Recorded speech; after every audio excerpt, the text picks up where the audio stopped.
Hi everyone, welcome to my channel. So I recently hauled a bunch of makeup products from Tokyo. If you guys haven't watched that Tokyo haul video, definitely check it out. But one of the brands that I picked up several products from was Koh Gen Do. I have been eyeing their products for a very long time. They are also sold at Beautylish and some of their products are sold at Sephora as well. So I was super excited to go to a dedicated Koh Gen Do store and pick up several of their hit products. So in this video, I'll be trying out with you guys and doing a wear test of their Aqua Foundation. This is basically their overall cult favorite product. I've heard amazing reviews about this product. It's a lot of people's holy grail foundation, so I am super excited to put this product to the test. And then I also have their face powder. I've heard really great things about Koh Gen Do face powders as well, especially for folks with dry skin, so very excited to try this out as well. And then I stocked up on my favorite makeup remover of all time. These are their cleansing spa water wipes. And then finally, we'll round out this video with a couple other Japanese makeup products I picked up that just don't really fit in any other videos. So this is the Canmake cream blush, also a product that I've heard many great reviews about. And this is the KissMe mascara. This is one of the overall top mascara brands in Japan. So let's put all of these products to the test in today's video. So before we dive into the products, I first just wanted to speak a little bit about Koh Gen Do, the brand. So the founder of Koh Gen Do used to be an actress, and so the products are meant to look amazing on film, even for really close-up footage, while also looking really great in everyday life. They're also supposed to be very lightweight and comfortable on the skin, so if you're someone who wears makeup all the time, this brand is oriented towards ensuring that your skin doesn't suffer as a result of that. Today is not totally a first impressions for me. I have worn this foundation one time already, and so I'll share that first experience with you all as well as we're doing today's wear test. But this is the first time for me trying their powder. And one thing I want to know about some differences between the US and Japan when it comes to the Koh Gen Do products. So first off, the reason I picked up this powder was actually because it's been one of Michelle Wong's #1 powders for a very long time. So the one she refers to is the natural lighting powder. And so when I went to the Koh Gen Do store, that's what I was looking for. They didn't really have any powder that quite had that exact name. This is the only one I found that had that sort of soft beige coloration to it, which the natural lighting powder has. So this is what I found that was closest to what it looked like in Michelle Wong's videos. But I did want to call out that this product has SPF 50, which I'm not sure if the natural lighting powder does.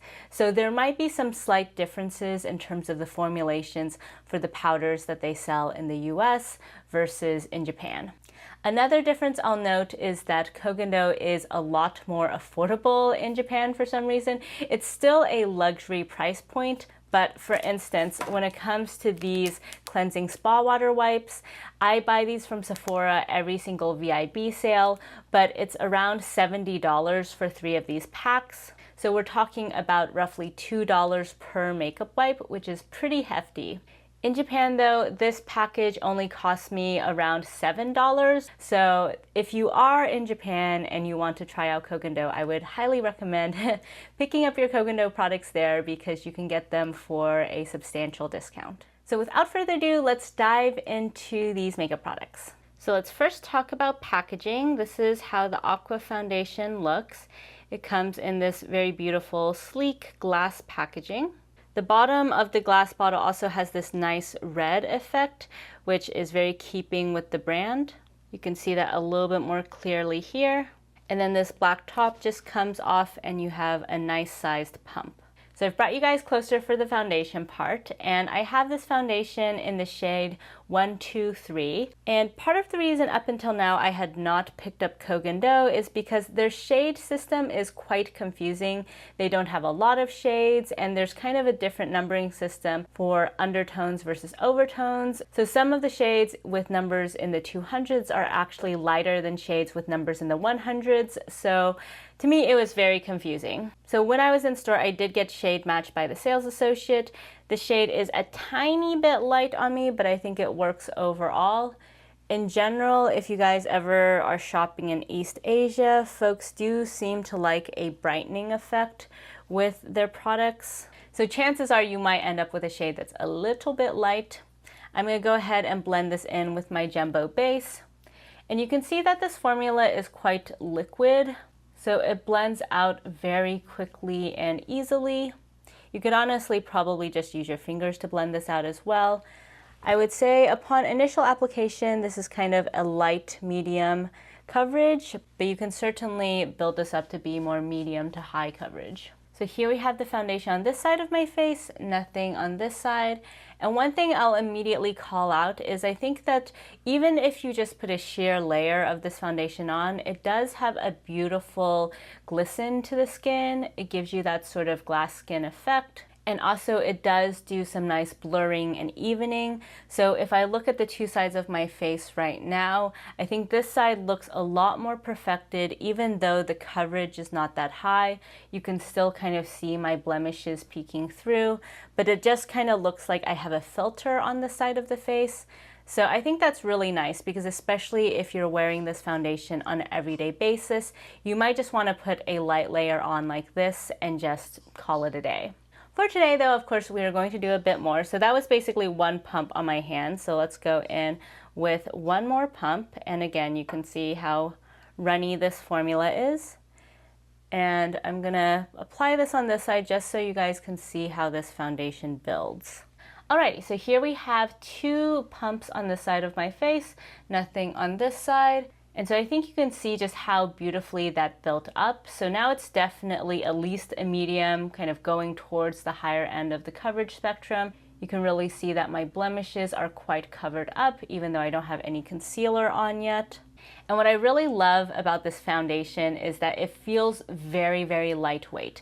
Normally, if I put 2 pumps of foundation on one side of my face, it would just be really thick and cakey, and I would not like that at all. But this manages to be really lightweight on the skin, and I think that makes it very versatile because if you want light coverage, you can get it, but also if you want higher coverage, you can also get that. And I really love the luminous effect that this gives as well. It just looks so healthy on the skin.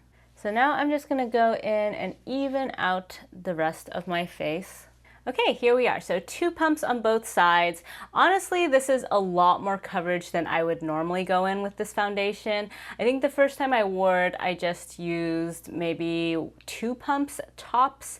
4 pumps is a lot for me, but I think hopefully this gives you a good impression just of how well the coverage can build up. I don't think I would really ever go beyond this, so if I wanted more coverage than this, I would go in with a different foundation, like maybe my Estee Lauder foundation. But this is pretty full coverage overall. Here's the packaging for the powder. So again, that nice sleek black top. So let's open this now, and you get a really nice sized puff inside. It says Koh Gen Do on it. And then I have not used this powder yet, so let's go ahead and open this together. So inside the container you have this nice mesh, so you can just press in like this. And I like that mesh because it helps a little bit with preventing the powder from getting everywhere. And then let's go ahead and apply this to the face. I'm going to first just powder one side of my face just so you guys can see the impact.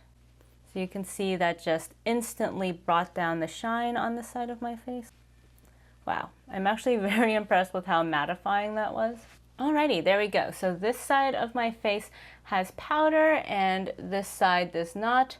Definitely this side is looking much more glowy and luminous in comparison to this side.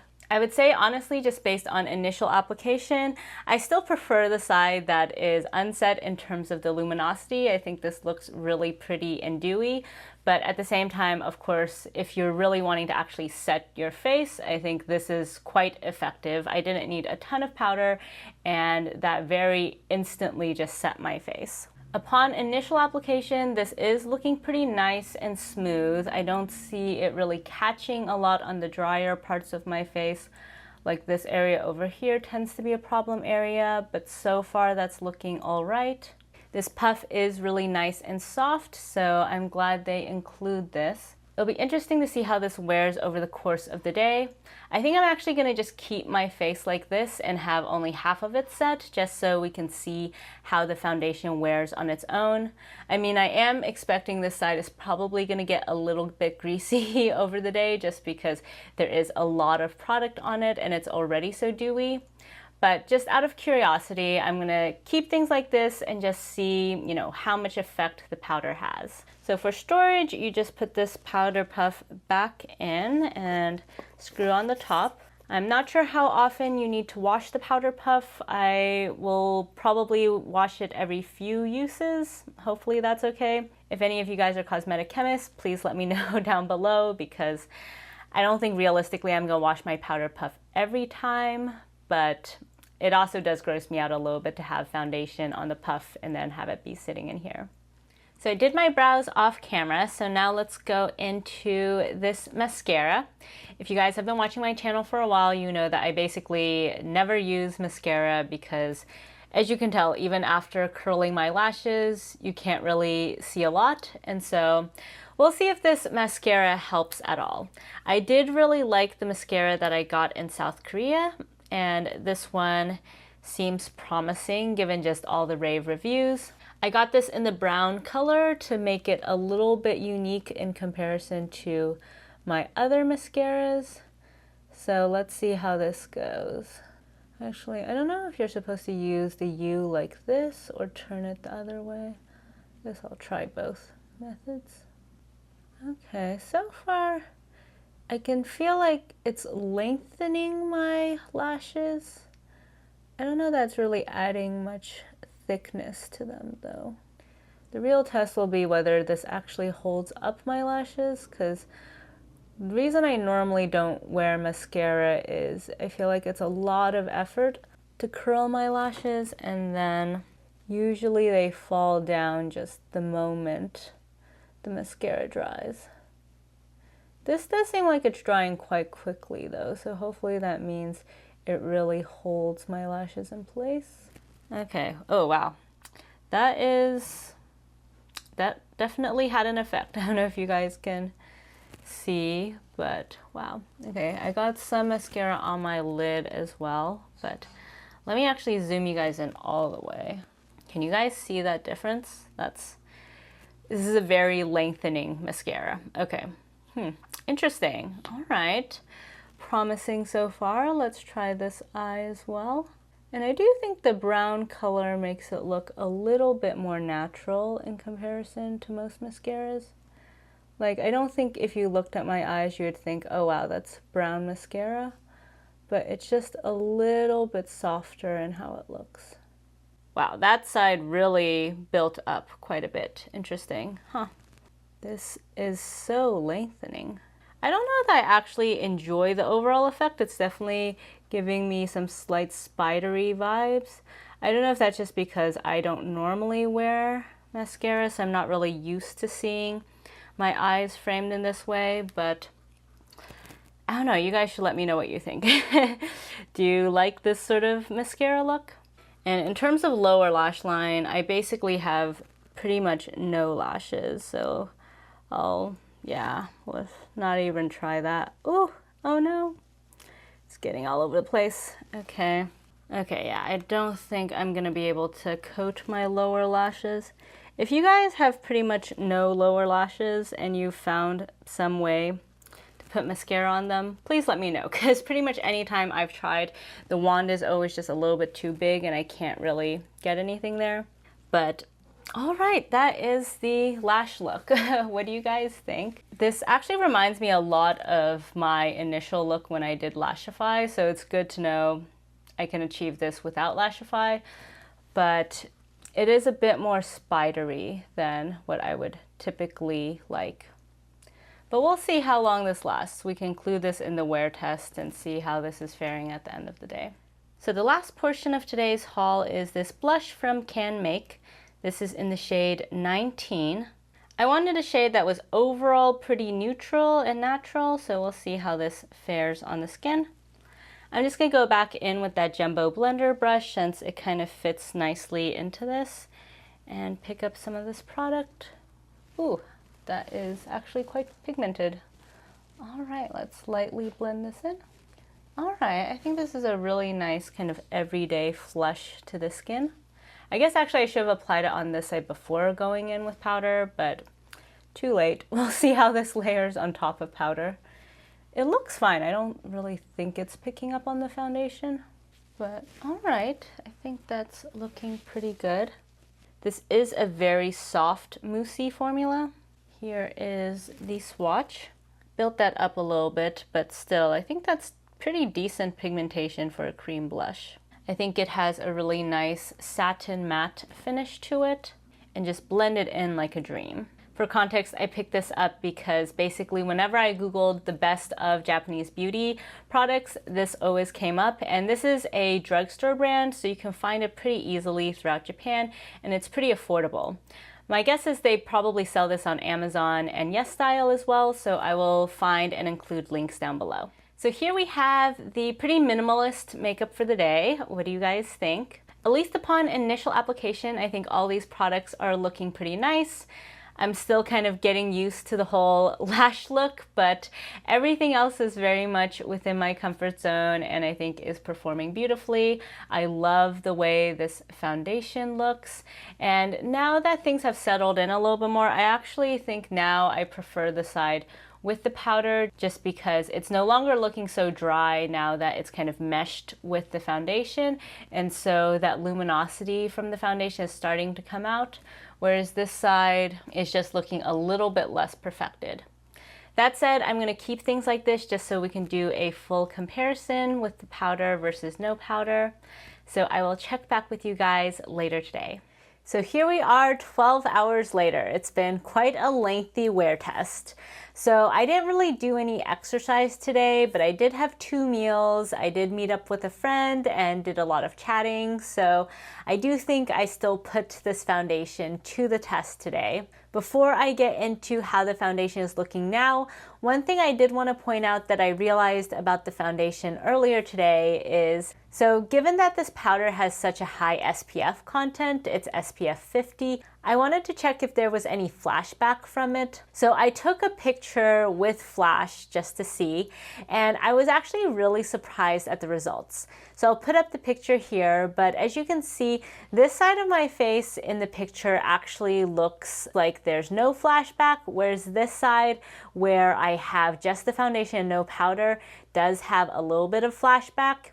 And I think that's just because this foundation is pretty luminous, and so if you take a picture with flash, there is a little bit of that brightness reflecting back. Whereas the powdered side actually didn't have any flashback, which was really surprising and impressive to me given the high SPF on this side.